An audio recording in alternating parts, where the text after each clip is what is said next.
Today's episode is brought to you by the DAX Copilot from Microsoft. DAX Copilot is your AI assistant for automating clinical documentation and workflows, helping you be more efficient and reduce the administrative burden that causes us all to feel overwhelmed. To learn more about how DAX Copilot can help you reduce burnout and restore the joy of practicing medicine, stick around after the episode or visit aka.ms/knock-knock-high. That's aka.ms/knock-knock-high. Knock,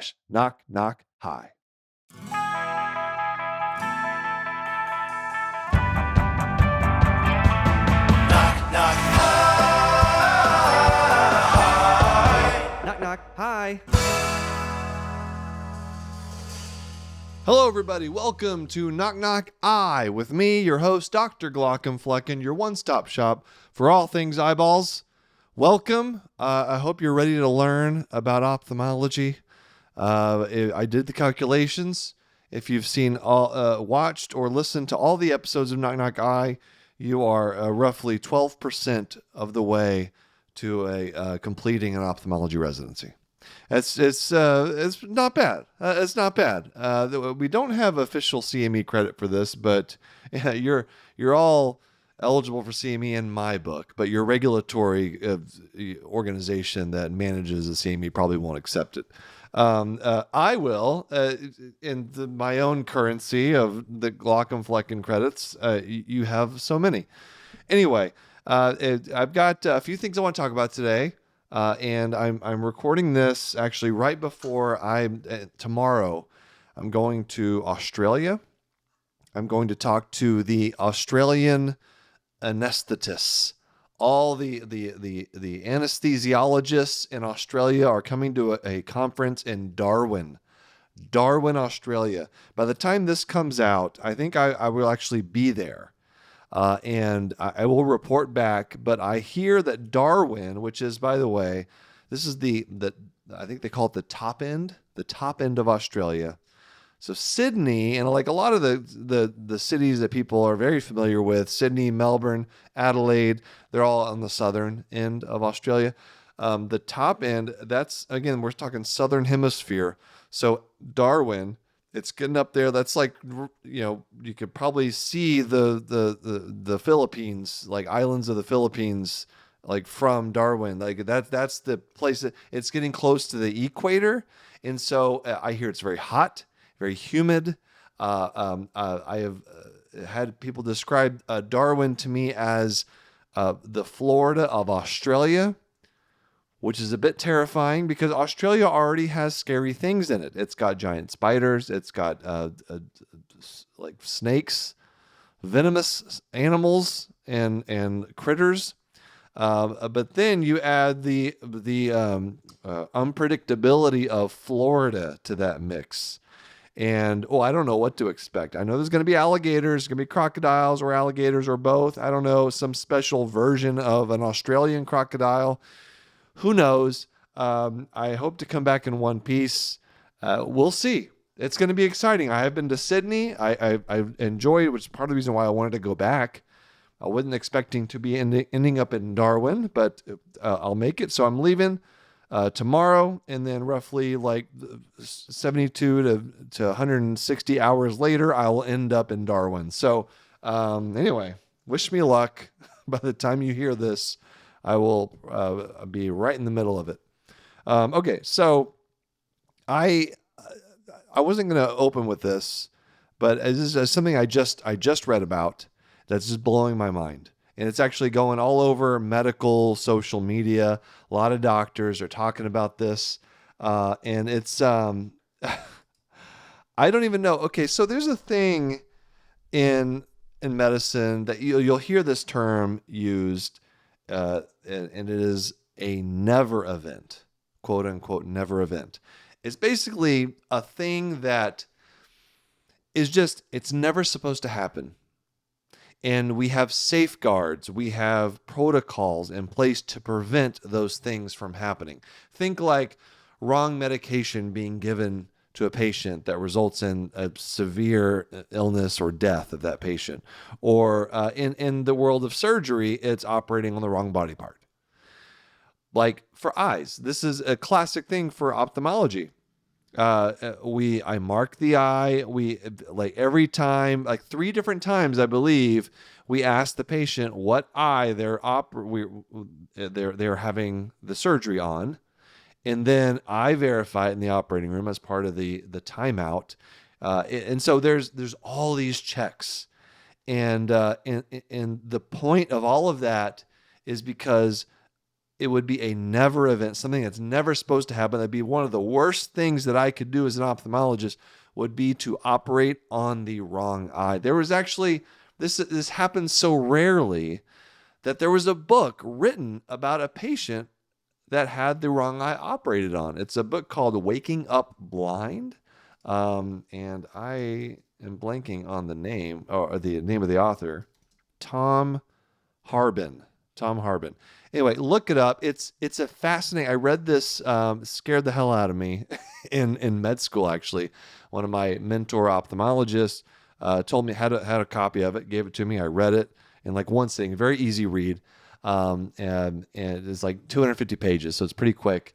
But it just tells the story of this surgeon and just the descent into this in surgical environment that allowed for a wrong eye to be operating on. So all the little mistakes along the way, the progression of this surgeon's career, wanting to see more and more patients, make more and more money at the expense of patient care, that spilled over from the clinic into the operating room, and eventually just the stress of trying to see 70, 80, 90 patients a day, 100 patients a day, resulted in not doing those checks, not making sure that you were operating on the correct eyeball, and a patient woke up and they were blind in one eye, and it wasn't the eye that needed surgery. So it's those things, those stories, they're never events. And the reason I bring this up is because there was a story of a surgeon in Florida who performed an accidental hepatectomy instead of a splenectomy. Now, this is in the media, so I don't have any firsthand knowledge. I just have what's in the news, right? So obviously, we're not going to get the story from all the different places, but this is a surgeon who was supposed to perform a splenectomy, removing the spleen, which is on the left side of the abdomen, and instead of doing that, took out the liver, which is on the right side of the abdomen, which you can't live without. And unfortunately, the patient had massive bleeding and died. And everybody's talking about this the last couple days. Just unfathomable. Like, this is like a never event it seems impossible in 2024 from a board certified, educated surgeon to do this. I'm an ophthalmologist. You know how long it's been since I even looked at an abdomen, much less operated on one? I've never operated on it. I've seen an operation of an abdomen. I've been quizzed during abdominal surgeries, and even to this day, I would be able to tell you, yep, the liver is on the right side of the body.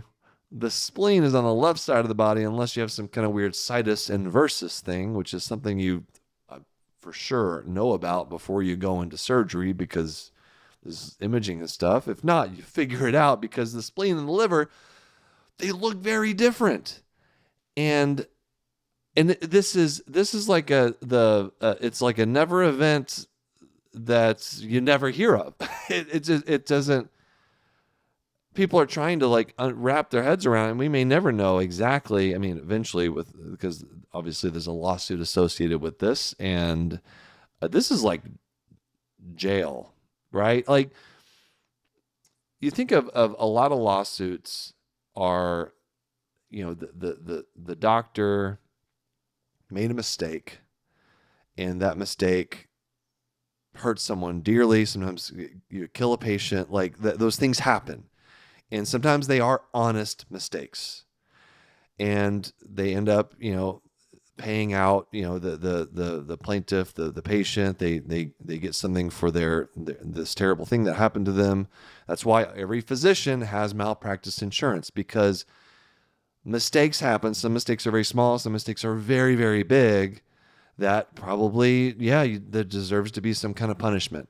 But you never hear about it being like a criminal punishment, like serving jail time.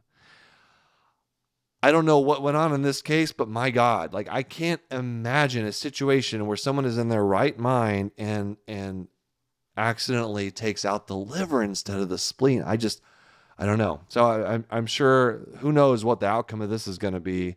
But one of the quotes from this article, it says, during the operation, this doctor allegedly removed the patient's liver, mistaking it for a spleen. He then informed the patient's wife that the organ was severely diseased, had enlarged to 4 times its normal size, and had migrated to the other side of the body. I don't know. I'm dumbfounded. And those things are scary. It's scary, and I feel so bad for this family. And it's man. So I don't know. If anybody has any insight that I don't have just from this article, like I'd love to hear about it. But we'll find out.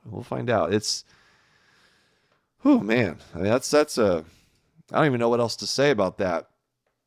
And you think also, like, somebody in the operating room, right? Like there's multiple people there. Like, because somebody have looked over and be like, ooh, that's you're cutting through a lot of vessels that are on the wrong side of the body for a splenectomy. I don't know. This is just so bizarre. Anyway. All right, let's take a break, and I'm going to go through some YouTube questions. All right, we are back.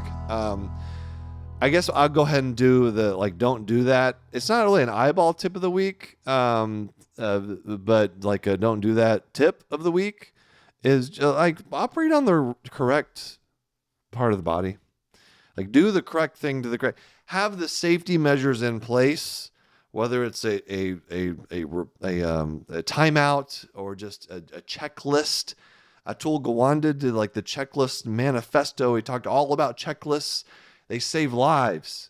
They prevent mistakes. There's a reason that timeouts are required in every single medical facility that does surgery, because it prevents major mistakes from happening. You know what? I've been I do a lot of surgery. When I go and do my surgery days, I'll do 10, 12, 15 cataract surgeries in a morning and a half day. And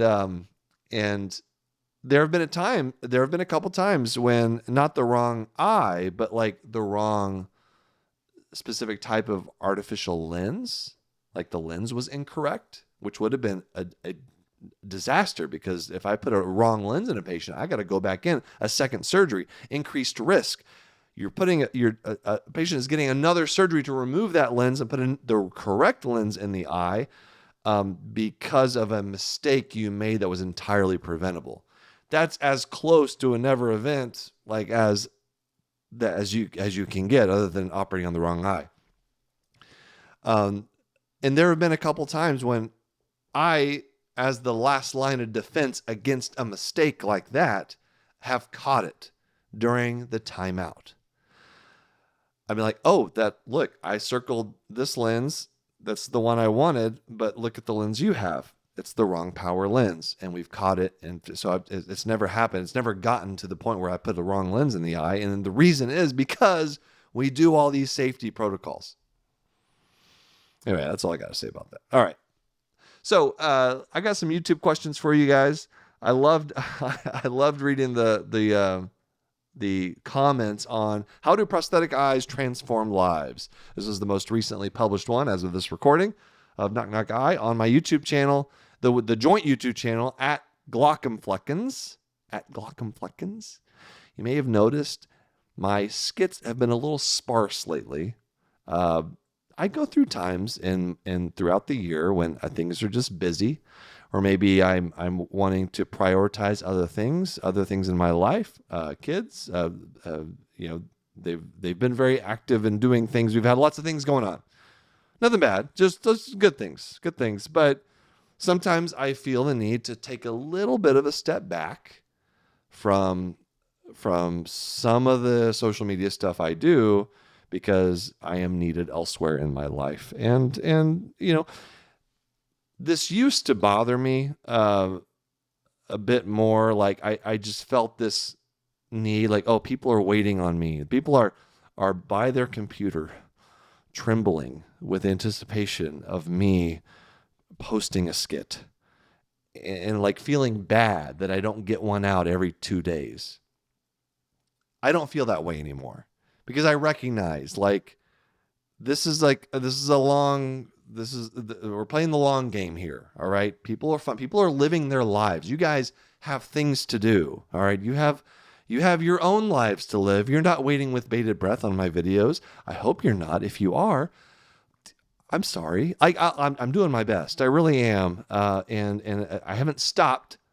There more are coming. They just, there are certain times during the year where they just get a little bit less frequent.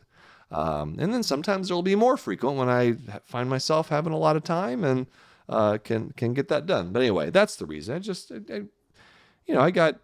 I'm learning to do better with work-life balance and realizing where I'm needed in my life, because we can't do everything all the time. It's not possible, especially when you have kids, when you have a wife, when you have people that depend on you and love you, and you also have a job where you see patients.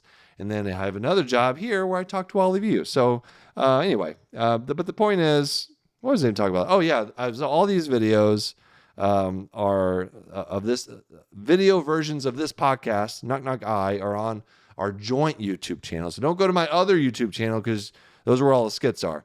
Our joint YouTube channel at Glockenfleckens. Check it out. I always look at the comments on the Knock Knock Eye episodes, because I love what you guys have to say. So I'm going to go through some of these and actually bring up a few points, and we'll see what we have. I have a couple of short cases of eyeball things. So if we have enough time, I'll get to those at the end. All right. So this was, I've got a few comments here. Let's see.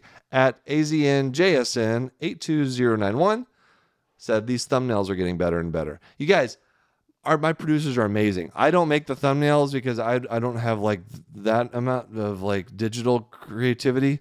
I got some, but my videos, if you noticed, not the highest production value. I think that's part of my charm, is that the videos, honestly, a elementary school kid could like do the production quality that I have on my videos. But I do have wonderful producers who make these awesome YouTube thumbnails, and they're getting very good, especially on the Knock Knock Eye episodes. They're fantastic. So go check it out.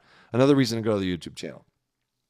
Okay, we got a couple other ones here. At Jerry Martin 6947 said, so on a kid who has had retinal cancer, like we'll say retinoblastoma, and had their eye removed, a procedure called enucleation, do they have to have several implants as they grow? This is a fantastic question, because as I mentioned in the last episode, the way enucleations work is you take out the eye, and then you have to fill that space. You have to fill the orbit, which is the bony encasing of the eye. Your eyeball is surrounded. It protects your eye. You have to fill that space with something. And so usually it's an orbital implant. It looks like it's a sphere. It looks like an eyeball. But that's actually not what you're seeing when you look at someone who's had their eye removed. All right. You're seeing just the shell in the front, the prosthetic. All right. The implant is covered. You should never see the implant. If the implant, if you can see it, then there's exposure, and that's a problem, because you could get a bad infection.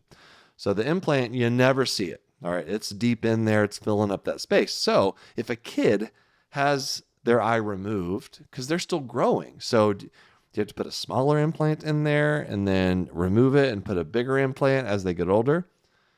No, you don't, actually. And this is not typically my area of expertise. So actually this comment, and thank you for this, Jerry Martin, 6947, made me go on a little research binge. I was reading up on papers about pediatric enucleation because I was actually not totally sure how they approach this. And what I found is that there is not a consensus measurement or method of determining the size of an implant to give to a child. But that being said, it's generally understood that you don't want to have to do multiple surgeries. It's not great to put an implant in and have to do a new one like 5 years later. And so a couple of the papers that I read talked about how sizing the implant that's slightly larger maybe than that orbit normally would have an eyeball of that size, like making it a little bit bigger, they do just fine. Because if you have an implant that's too small, and then as the orbit grows, it can be asymmetric. All right, you can have ptosis problems. It can just look smaller on that side. The orbit doesn't grow at the same rate on that side where the eye was removed compared to the rest of the face. And so it can be asymmetric, and that's more of a permanent thing. And so what I've learned here, and again, there's no consensus. So this is actually an area that I think is more of what's your experience as an oculoplastics, as a pediatric plastics physician, either an ophthalmologist or a plastic surgeon.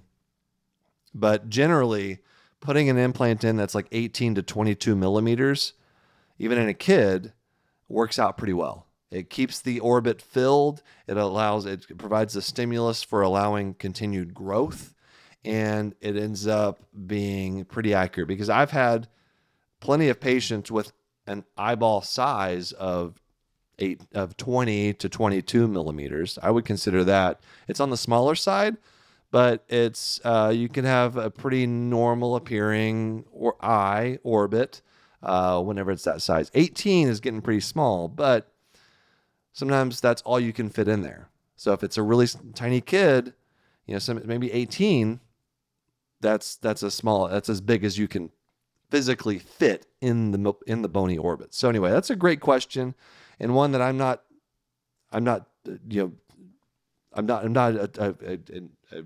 like subspecialist expert in, but that's what I got for you. So generally, we try to just put one size implant in there and let the child grow into it, so to speak.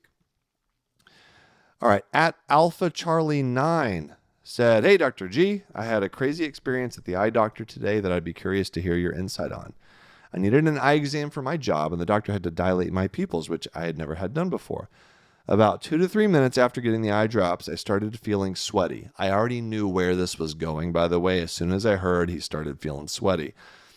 I started feeling sweaty like I was going to faint. I started to yell for help, and by the time people started coming into the room, I had completely lost my vision and was barely conscious for a minute or two until I started to come back to reality. The doctor said I had a vasovagal response as an allergic reaction to the eye drops. I'd love to hear your insight on this and if you've ever had a patient pass out from eye drops before. Love the show. All the best." Yes, this is, I have lost count of how many times this happens. It's, there's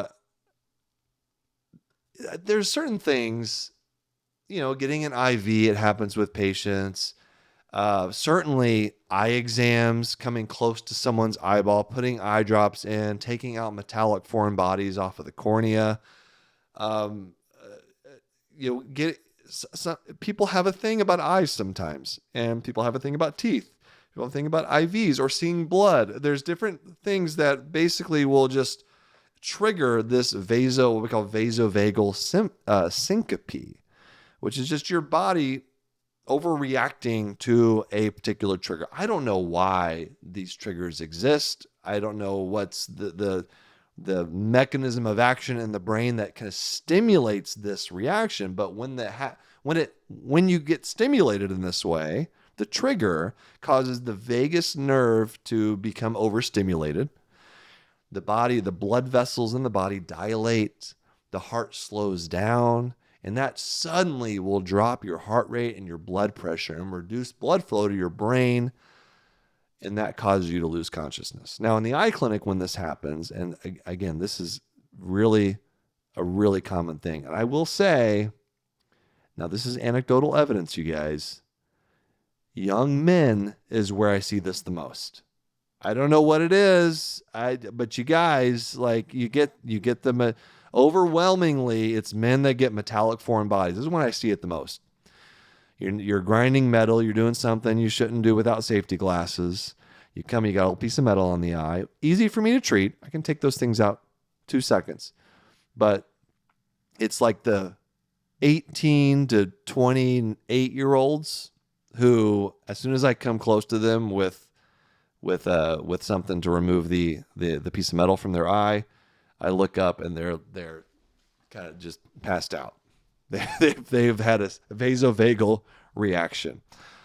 And the key is recognizing when this is happening. So I know when it's about to happen because patients will get very sweaty, and they'll kind of back away from me. And then immediately what I'll do is I'll lay the patient back in their chair. Fortunately, every time this happens, they're always sitting down. So I'll lay them back in the chair. I'll put an ice pack on them to cool them down. They feel very hot. Remember that dilation, all the blood, just vessels are dilating. So you feel really hot, really very sweaty, get lightheaded. So I lay them back and give them an ice pack and just give them some time. And then they come back. And then usually they're fine after that. All right, we can continue doing the whatever it is I was doing that caused it. So it's not technically it's not an allergic I think that was probably just a way for the doctor to explain this to you, but it's not an allergic reaction to any kind of eye drops. It's just for you having something done to your eye or having something come close to your eye is a trigger for your vagus nerve. Like why? What's going on chemically in your head that caused it? I don't know. I don't know the answer to that. But this is a very classic thing with eyeball stuff. Very classic thing with getting IVs. So if you're listening, let me know your vasovagal story. I'd love to. You can comment on our YouTube channel or send us an email, knockknockhigh@human-content.com. Give me your funniest vasovagal reaction that you ever had. It's generally not funny, but sometimes it is kind of funny. Like if you can laugh about it afterwards, like because usually, hopefully you're in a place where you don't seriously hurt yourself. You come back, your blood pressure rebounds and you're doing okay. All right. So, and oftentimes you'll all just kind of share a laugh about it later. So let me know though. I want to hear about your experience with eyes or with anything in healthcare because it's an interesting phenomenon. Definitely happens all the time in the eye clinic. All right, let's see. At Daphne0123 said, this was an exceptionally interesting episode. Thank you so much. Thank you. Question, you often make vids about the hoops you have to jump through with insurance companies. When there is an emergency, I did the video that this was posted on. I talked about my on-call week. When there's an emergency, do you just do everything you need to do and then go back to the insurance companies and beg them to cover what you did? This is a great question. And one that I actually had this question for my partners whenever I started taking call. How do I bill for my services on call? Because these are after hours. These are in emergency rooms where I'm not on staff there. So it's changed over the years, I would say. So there's a couple of emergency departments where I don't have I can't log into their system, so I hand write a note and just give it to them, and they scan it into the chart. A couple of the hospitals that I cover on call, they do have Epic, and so I will put a note in. I don't follow up on the billing on that though, and if I'm supposed to bill, I, uh, our admin team might hear this and like correct this, or I don't know if I'm doing, I don't know what I'm doing. All I know is I need to get the documentation in the chart somehow. So I'm not sure if I'm doing this correctly, but if I'm supposed to physically like mark something or bill something as a consultant ophthalmologist who doesn't work at that hospital, I am not doing that. I'm on call. I approach call when I have to go and see patients in emergency setting. I just think of it as this is just something that I do as part of my job. If I get paid for it, great. If I put a note in to Epic at this hospital and the hospital takes that note and they bill the patient for that thing, okay, fine. I don't follow up on it to make sure that I get paid for that consult. Maybe I am, maybe I'm not. For other after hours patients, I'll have patients come in, meet who are our patients who meet me in clinic, let's say on like a 4 p.m. on a Saturday. I won't bill for those things. I don't know. It's just maybe part of it's laziness. I'm trying to manage so many different things on call sometimes that I'm like, okay, I just want to make sure that this patient's not going blind, that everything's going okay. I usually can't do a lot of testing on call anyway. So the exams I'm doing they're basically that. They're like, I'm going to make sure that there's nothing emergent that we need to take care of for you. And then we'll bring you back during a normal clinic day when I can do some of the in-office imaging, some of the more in-depth investigations into whatever problem you're having. Sometimes it's easy. It's just like they have corneal abrasion, stick a contact lens on there, give them an antibiotic, send them on their way. Like I will do that stuff without worrying about the billing part of it. Because again, I'm on call 3 weeks out of the year. And so it ends up, and I'll see 4 or 5 patients over the course of that week. So in general, it's not something I even think about. I do not think about how am I going to bill these patients while I'm on call. It's not, never once do I think about that. Same thing for like phone calls, because I get a lot of phone calls that come through. I'll talk to patients. I'm not gonna bill a patient for talking to them for 15 minutes about their post-op eye pain that they're having or whatever it is they're calling me for, because there are patients, and that seems, I don't know. That just doesn't sit right with me to like. I'm not saying it's wrong to bill for your time because that's what we do. But in those specific situations, I just say, this is just a service I'm giving to our patients. They're scared. They're on call. They need some advice. They need to know what to do. They don't know anything about their eyes. So I'll help them out. So anyway, so to answer your question, how do I go back to the insurance company and beg them to cover what you did? No, I don't. I have to beg them for other things, but not on-call stuff. So, great question, though. Let's see. Let's take one more break. We'll be right back. I've got a couple little cases, some actual eye diseases I can talk to you about. All right. So thank you guys again for all the comments there. I loved it. Some people asking for CME for this. You know what? I did look into CME for these episodes in particular. It's kind of involved. Like there's a whole thing to become like a provider of CME. There's a lot of paperwork. It's not something I'm willing to. I already have very limited time as it is. So unfortunately, no. It's possible though, and I'd love to hear you guys' thoughts on this. That I might take some of the series of knock eye topics I've done. So let's say like all the pants patients. I've thought about taking that, putting them into some kind of a course, if you will. I don't know. A module. How about that? No, that's a module's a bad word in healthcare these days. It just makes you immediately feel nauseated. No, I don't know. Put it in something, and then just like maybe I can sell that to like a residency or a hospital. Be like, hey, look, here is Dr. Glockenflecken's guide to pants patients. Give this to whoever needs to hear about pants patients. And then, I don't know, maybe that's a way to do it. So you can either maybe get CME for it or just learn. I don't know. We all need to learn. Okay, and then let's see. Oh, let me do one more. This was good. At Solar Frog 171 says, why does it sometimes make a squeaking or cracking noise when you rub your eyes? How hard are you rubbing your eyes, Solar Frog? You know what? You don't want to rub them too hard because you'll give yourself keratoconus. I've actually seen someone rub their eyes so hard that they gave themselves an ischemic optic neuropathy. They damaged their optic nerve, which is in the back of the eye. That is rubbing pretty hard to be able to cause that.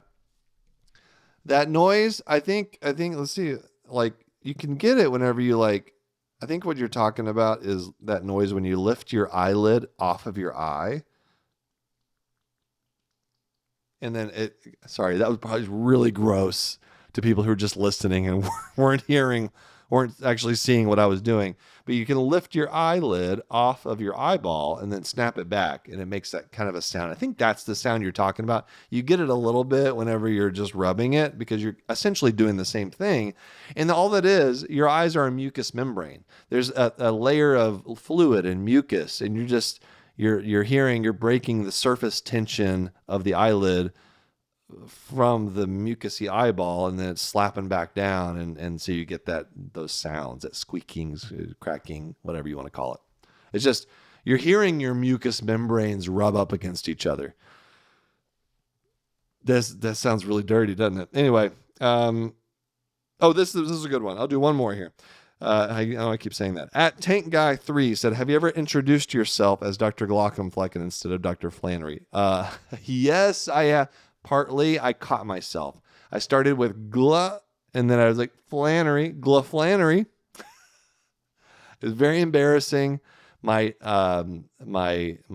scribe, it would give me shit about it because it's, he really, that's a sign when maybe I'm like spending too much time doing Glaucomflecken stuff. I forget who I am.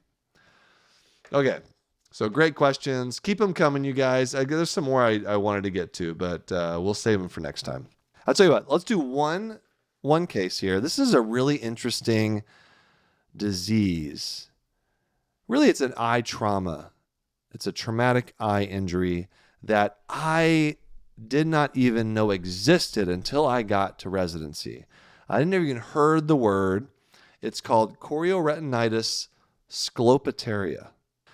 It originates, here's some etymology for you guys. It originates from the Old English word sclo, which means to claw or tear, or from the Latin word scopetum, which was a Roman gun. So when a high velocity projectile, such as like a BB or even a bullet or bullet fragment, passes adjacent to the eyeball, there are these indirect shock waves that occur that can lead to simultaneous retraction of the retina and the choroid, leaving this bare area of sclera at that side of the break. So basically the shock wave, it causes the retina to just pull apart, creating a blank space on the wall of the eye. And so when you look at the patient, when you dilate that eye, you look back there, first of all, right away, you're going to see all kinds of bleeding. This is a horrible injury. This is really, ends up basically causing blindness. But you look back there, you can actually see this gap in the retina where the retina just tore apart from this shock wave from something passing right by the eye at very high speed. So obviously you see this in like war injuries. This would be a common finding in that situation. And you can do surgery to try to fix it, but there's usually a ton of inflammation, a ton of scarring, and a poor prognosis from these types of injuries. So scoparia, it's not even, nothing actually hit the eye. That's what was fascinating to me, is like, so nothing's actually hitting the eye. It's just the shock wave from something going very fast right next to it that causes that much damage, tore the retina apart, leaving behind the bare sclera. And when you look in the eye, bare sclera, it just looks almost white, or like a really like bright yellow, white. That's it's the white of the eye. That's what you're looking at. The sclera is white fibrous tissue, except you're seeing it on the inside, from the inside, looking at the back of the eye. So there you go, scoparia, devastating injury. Hate to end on such a bad note, but I thought this came up. I saw a picture of it on social media, and I was like, oh yeah, that's right. I don't think I've seen maybe one patient who had this from a combat type setting at the VA. It does not happen often, because think about it. That's a very specific type of situation you get to be in, right? To have something that passed by the eye so quickly, but to have the patient survive, is pretty unusual. So anyway, eye injury prevention. That's the goal with any eye injuries. That sucks. Eye injuries, traumatic eye injuries are so tough to deal with. All right. That's all we got. So I'll do some more cases. We'll talk some more eyeball stuff next time. I want to thank my producers, Aaron Corney, Rob Goldman, and Shanti Brook. Editor, engineers, Jason Perdiza. Our music is by Omer Binsvi. This has been Knock Knock Eye. Send me your comments, your questions, your jokes, your funny things that happen to you at the eye doctor. Does anything funny happen at the eye doctor? Here's a question for you all. How many of you are memorizing the eyeball chart? I had a patient recently tell me that they memorized it in order to get their driver's license, which should scare the hell out of everybody. Anyway, maybe we'll talk about that a little bit more next time. That's a good episode. Like how to tell if someone's faking an eye problem. That's a thing. That's a thing for secondary gain, like passing your driver's test. There's ways to figure that out. It's kind of higher level ophthalmology right there. Maybe we'll wait until you guys are like 37% to an ophthalmology residency completion. Anyway, we'll see you next time, everyone. Take care.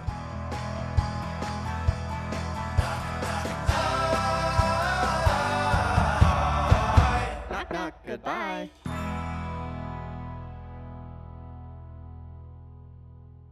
Thanks for watching the episode. You can find more on that playlist over there. If you prefer to listen, or you just had your eyes dilated, you can binge full episodes wherever you get your podcasts. Or join the party over on Patreon, where you get early access episodes, hang out with us, get lots of exclusive bonus content. Hope you subscribe, leave a comment below. Let us know what you think.